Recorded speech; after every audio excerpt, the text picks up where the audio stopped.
हमारा ब्रह्मांड रहस्यों से भरा हुआ है। दोस्तों, पिछली वीडियो में आपको मैंने डार्क मैटर और डार्क एनर्जी के बारे में बताया था। यूनिवर्स में इतने सारे रहस्य हैं कि हम अपनी सोच और कल्पना को भी वहां तक नहीं पहुंचा सकते। ब्लैक होल ब्रह्मांड का सबसे बड़ा रहस्य है। यह एक ऐसा दानव है जो अपने आसपास आने वाले खगोलीय पिंडों को खुद में समा लेता है। तो दोस्तों, आज हम इस वीडियो में आपको ब्लैक होल के बारे में बताएंगे।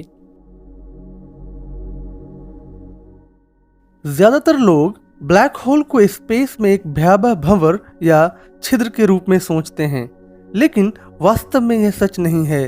अब सवाल उठता है कि आखिर ब्लैक होल क्या है। दोस्तों, सबसे पहले तो आप यह जान लें कि ब्लैक होल स्पेस में कोई होल यानी छिद्र नहीं है। मूल रूप से ब्लैक होल स्पेस में एक ऐसी वस्तु या अंतरिक्ष का एक ऐसा क्षेत्र है जहां गुरुत्वाकर्षण इतना अधिक होता है कि कोई भी चीज उसके अंदर से बाहर नहीं आ सकती। यहां तक कि 3 लाख किलोमीटर प्रति सेकंड की रफ्तार से चलने वाली प्रकाश की किरणों के लिए भी ब्लैक होल की बाउंड्री का क्रॉस कर पाना नामुमकिन है।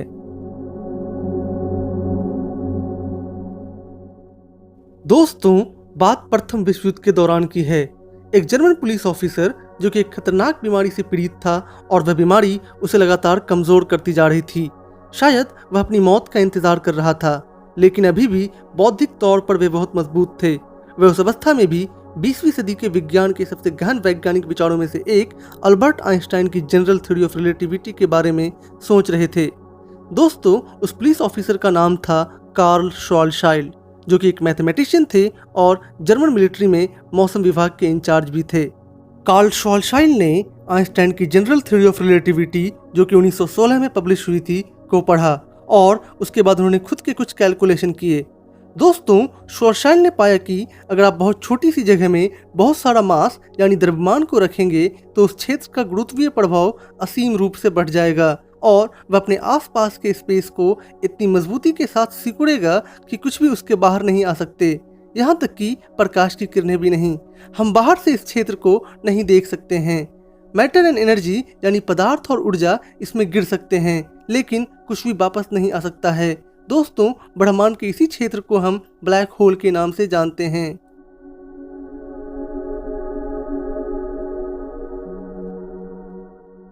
श्वार्ज़शाइल्ड के कैलकुलेशंस ने ब्लैक होल के अस्तित्व को एक वैज्ञानिक आधार दिया। आज एस्ट्रोनॉमर्स का मानना है कि लाखों ब्लैक होल्स हमारी आकाशगंगा में मौजूद हैं और मिल्की वे और दूसरी आकाशगंगाओं के केंद्र में सुपरमैसिव ब्लैक होल्स का वास है। तो दोस्तों, अब सवाल यह उठता है कि ब्रह्मांड में ब्लैक होल का निर्माण कैसे होता है।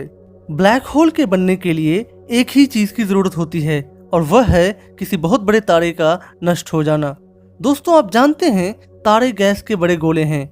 उनके अंदर न्यूक्लियर फ्यूजन रिएक्शन चलता रहता है, जिसमें हाइड्रोजन के एटम हीलियम में बदलते हैं, जो तारों को ऊर्जा प्रदान करता है, जिसके कारण वे चमकते हैं। तारों का जीवन ग्रेविटी और प्रेशर रेडिएशन के बीच का एक संघर्ष है। ग्रेविटी तारे को कंप्रेस करता है, जबकि न्यूक्लियर फ्यूजन रिएक्शन के कारण पैदा होने वाला रेडिएशन इसके अंदर के पदार्थ को बाहर की तरफ धकेलता है। जब तारों के अंदर का सारा ईंधन खत्म हो जाता है, उसके अंदर चलने वाला न्यूक्लियर फ्यूजन रिएक्शन भी रुक जाता है और तारे चमकना बंद कर देते हैं।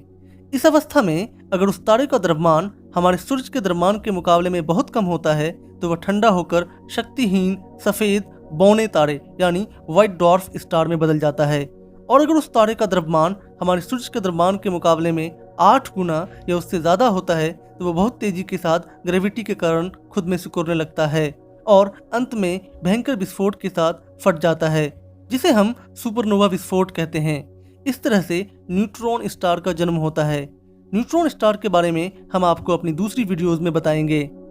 दोस्तों, अगर उस शक्तिहीन ठंडा हुए तारे का द्रव्यमान हमारे सूरज के द्रव्यमान की तुलना में 25 गुना या उससे ज्यादा होता है तो अंत में कोई भी चीज ग्रेविटी का मुकाबला नहीं कर पाती है और उस मरे हुए तारे का सारा द्रव्यमान एक बहुत ही छोटे और अनंत घनत्व वाले बिंदु में सिमट जाता है। उस बिंदु को सिंगुलरिटी कहते हैं। ये सिंगुलरिटी पॉइंट स्पेस टाइम में बहुत ही गहरा कर्व बना देता है। उस कर्व की बाउंड्री को इवेंट होराइजन कहते हैं। तो दोस्तों, एक बहुत बड़े तारे के जीवन के अंतिम छोर पर जो कुछ बचता है वह है अनंत घनत्व वाला एक बहुत ही छोटा बिंदु, जो कि इवेंट होराइजन से घिरा हुआ है और उसे हम ब्लैक होल कहते हैं।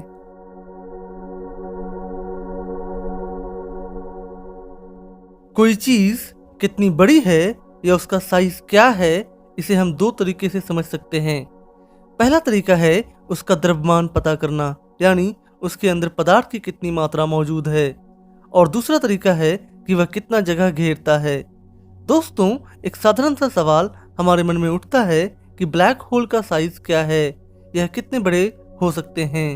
ब्रह्मांड में कई तरह के ब्लैक होल मौजूद हैं जो अपने स्पेशल भौतिक गुणों के जरिए पहचाने जाते हैं। ऐसे तारे जिनका द्रव्यमान सूरज के द्रव्यमान के मुकाबले कुछ गुना ज्यादा होता है और वे गुरुत्वीय संकुचन के कारण यानी ग्रेविटेशनल कोलैप्स के कारण एक ब्लैक होल में बदल जाते हैं।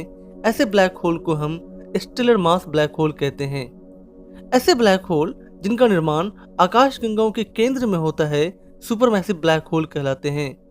इनका द्रव्यमान सूरज के द्रव्यमान की तुलना में लाखों करोड़ों गुना ज्यादा होता है। वैज्ञानिकों के अनुसार हमारी आकाशगंगा मिल्की वे के केंद्र में भी एक विशाल ब्लैक होल है और इसका द्रव्यमान सूरज के द्रव्यमान से 1 करोड़ गुना ज्यादा है। ऐसे ब्लैक होल जिनका द्रव्यमान सूरज के द्रव्यमान से भी कम होता है, उनका निर्माण ग्रेविटेशनल कोलैप्स के कारण न होकर बल्कि अपने केंद्र भाग के पदार्थ के प्रेशर और टेम्परेचर के कारण कोलैप्स होने से होता है। ऐसे ब्लैक होल्स को प्राइमोर्डियल ब्लैक होल यानी प्राचीन ब्लैक होल या स्मॉल ब्लैक होल के नाम से जाना जाता है। इन छोटे ब्लैक होल्स के बारे में वैज्ञानिकों की मान्यता है कि इनका निर्माण ब्रह्मांड की उत्पत्ति के समय हुआ होगा। फिजिसिस्ट स्टीफन हॉकिंग के अनुसार हम ऐसे ब्लैक होलों के अध्ययन से ब्रह्मांड की आरंभिक अवस्थाओं के बारे में बहुत कुछ पता लगा सकते हैं। दोस्तों, इस वीडियो में इतना ही। अगली वीडियो में मैं आपको ब्लैक होल से जुड़े और भी रहस्य बताऊंगा।